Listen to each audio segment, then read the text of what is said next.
What's happening, Captain? Talking today more about anti-gravity, trying to make it more clear. Talking about Stan Deyo's testimony. Let's just dive right in. This is what Stan Deyo has to say about anti-gravity tech. Top left is how he wound one set of washer and rod.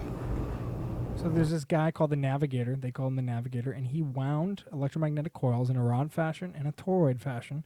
He used pulse DC from the wall, probably around 60 hertz, and he was able to rotate ions in perpendicular planes and levitate this device. And then he put them into this on particle board. 15-degree spacing as we twisted the various layers apart. And there's an anti-gravity scientist that went missing. I'm blanking on her name right now, but she went missing, and she was claiming that ions that rotate in orthogonal planes produce gravitrometric fields, or gravity fields. So this coincides with that, essentially. And when I was later into Notice how the rod and the toroid are in perpendicular planes. That's what's important. the real guys, this is the application of one of his coils and rods. And that's the inside of a 30-foot diameter human-made anti-gravity craft. It's as simple as that. Okay, so that's Stan Deyo's testimony, that they had 30-foot diameter craft, and if you read some of the paperwork that Stan Deyo puts out, he claims that the magnetic field, or the radius of the field, is 800, I believe it's 800 meters, it could be 800 feet. Anyways, it's a large field, and that these things produce.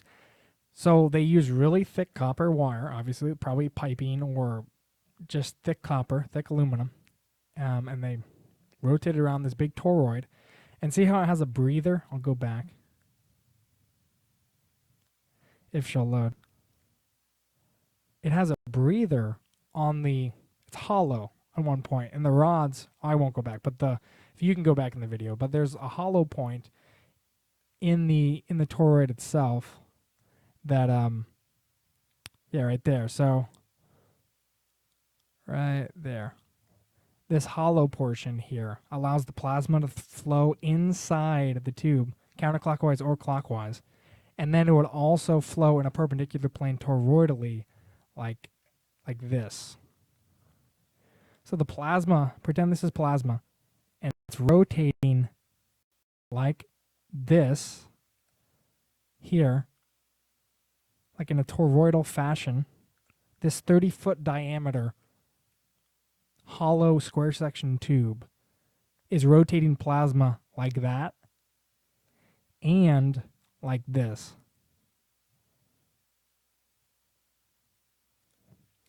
And like that. So down the center is a vortex. And this is plasma. It technically doesn't look like this, but it's the idea of a vortex. I thought it was cool to show. So there's a vortex down the very center of this that is rotating counterclockwise or clockwise. And in addition to that, there is this toroidal motion. Now here is just some videos that I saw that how magnetism rotates plasma. So here's just the pole of a magnet and plasma in a cup, plasma in a mug. And as you can see, it's rotating the plasma, counterclockwise in this case. So that shows that magnetism can rotate plasma. This is all the right-hand rule. Here's an electrode, positive to negative, an electrode. Here's plasma inside here. And as you can see, the plasma is rotating. And these videos and then other standing waves, these videos will be in the description, so you can go back and watch it. This just proves that via the right-hand rule, plasma can be rotated. Now, when plasma is rotated in perpendicular planes, that being a vortex and a toroid, when you have both a vortex and a toroid combined, there's a perpendicular rotation. They're orthogonal to each other. They're normal, in normal planes to one another. 90 degrees offset, so to speak. When you pulse them, like pulse DC, if you use pulse DC on plasma, to pulse it, you can get an upwards acceleration. Now, this is an anti-gravity wheel. This is a mechanical version of an anti-gravity device. What's happening is he is pulse rotating the entire shaft around his body while this is rotating at a constant velocity. or relative constant velocity. There has to be a change in acceleration in one of the planes of rotation. So the toroidal component could be the same velocity, but then the vortex has to be pulsed, or vice versa. Or both be pulsed in phase with one another. So again, this is the mechanical version of anti-gravity from these, again, 30-foot diameter craft that they've been making since Roswell, essentially. The reason why it levitates and accelerates is the same reason why this wheel accelerates in the upwards direction. If you want the craft to fly upwards, well, you have to have 2 rotations in perpendicular planes, and you have to pulse one. Now, I know that there's another video debunking the anti-gravity wheel made by Veritasium. They put it on a scale, and they find out that the scale doesn't move. Well, the thing is, it will only lose weight during a change in rotational velocity. If you keep it the same rotation, if the velocities, if the 2 perpendicular velocities are the same and there's no change, there's going to be no change in acceleration. It's just like an electric current or a magnetic current.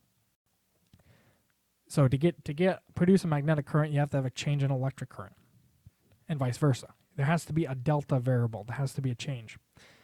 So I'm just drawing it out. Try to make it simple. Make it simple, stupid. So here's your toroid. Here's your vortex. Again, the equation is A equals omega, omega prime. Or you could say gravity equals omega, omega r. So I assume in my equation, not my equation, in this equation, this is derived from a gyroscopic equation. Acceleration v squared equals v squared over r, I believe.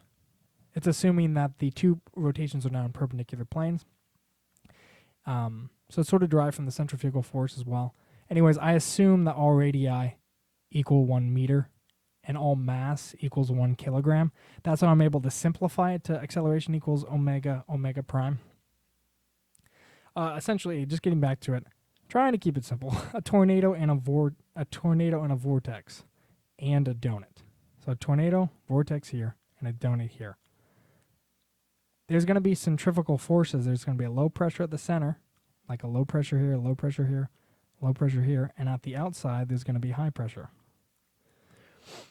So what's going to happen is this low pressure is trying to suck or implode this low pressure up into this. So the toroid wants to implode into the vortex if the vortex has a lower pressure than this.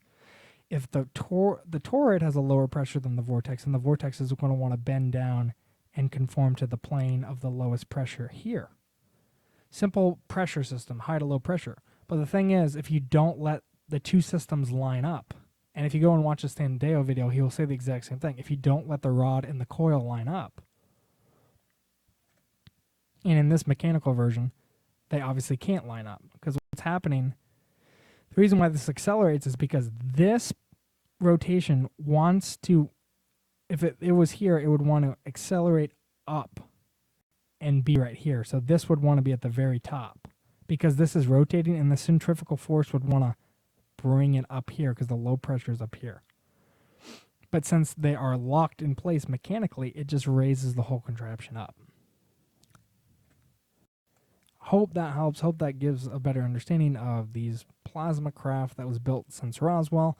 And yes, these can accelerate as fast as a magnet because they are based on field geometry and are powered by fields. So they can accelerate, do 10,000 miles an hour at a right turn. 90-degree turn at like 10,000 miles an hour because the inertia is kept within the field. That's probably for another video, but hopefully you enjoyed this video. Hopefully you learned a little something. I know I did. Thanks for watching. Bye.